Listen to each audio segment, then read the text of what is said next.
Hi friend, आप सभी का हमारे चैनल में स्वागत है। आज मैं लेकर आई हूँ एक पीड़िया का रत जागा गीत। अगर आप सबको अच्छा लगे तो मेरे चैनल को सब्सक्राइब, वीडियो को लाइक करिएगा। तो चलिए शुरू करते हैं।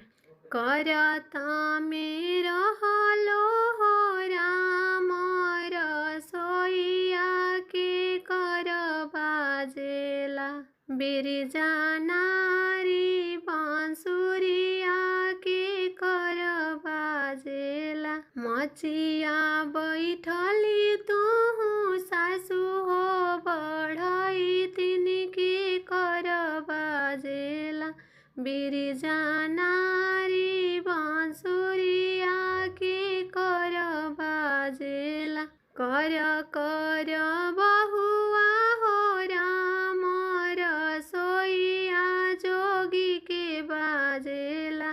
बिरजा नारी बांसुरिया जोगी के बाजेला आगी लगैबो सासु राम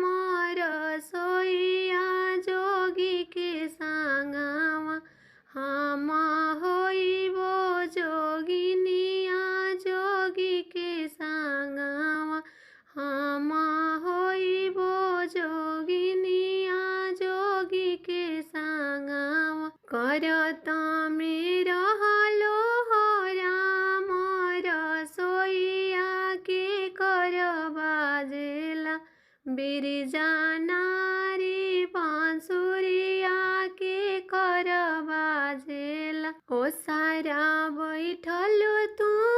गोतिनी हो बढ़ई तिनके कर बाजेला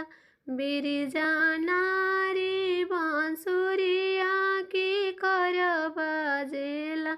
कर कर बहुआ हो राम रसोइया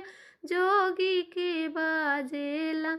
बिरजा नारी बांसुरिया जोगी के बाजेला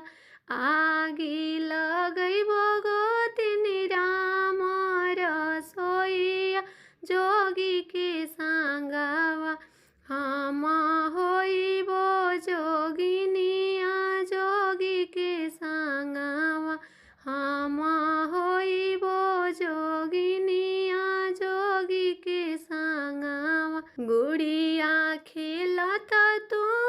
ननदी हो बढ़ई तिनके कर बाजेला